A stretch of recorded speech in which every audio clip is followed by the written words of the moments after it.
Hi, I'm Dr. Bertice Berry, and I need to tell you a story. There is a field of study called positive psychology, and it basically studies happiness. It was based on the idea that we'd been studying depression for thousands of years, but no one had been studying happiness.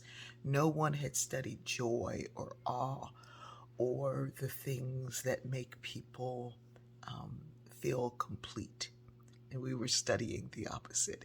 Just that alone is enough to wrap your head around for the rest of the day. But I have more. So, the idea of subjective well being, which is a self measure of happiness, people who have high self measures of happiness, they indicate they have several things that are going on in their lives that contribute to that, particularly where work is concerned. They love their job and the job loves them. In other words, they do such a good job that the job is better because they are there. They feel that they get adequate pay. Apparently, adequate pay is not that high until you start comparing yourself to somebody else. Everybody tends to feel that they get adequate pay on the day they're hired. It's the day after, when they start hearing what somebody else gets, that they feel that they don't, or when they realize how much work is gone into that. But people who feel like, yeah, this is about right, this is good, I'm getting more than I deserve, I'm getting what I deserve, and the happiness cap is not that high. You should look into that. What is the happiness cap? They have a philosophy or belief system that guides their life. That's big.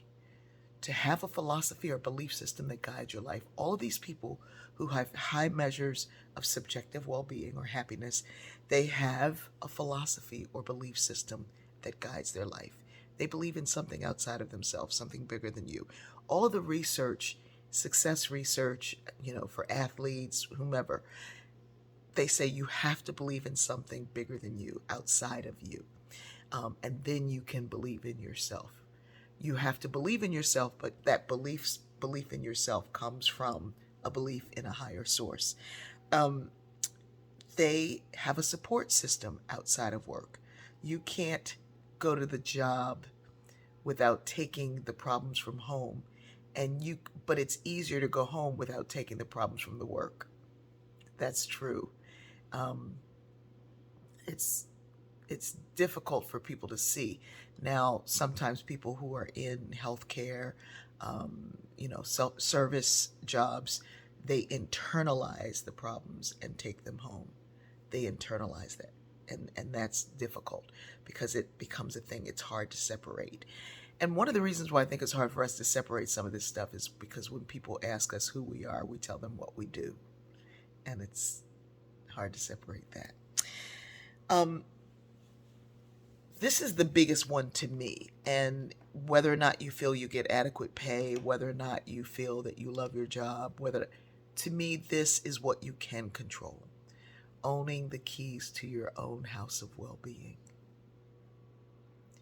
I make me feel good. I make me feel bad. Nobody else is doing that. When you own the keys to your own house of well being, you tend to find ways to give yourself joy because you own that. Now, is God the source of my life personally? Yeah.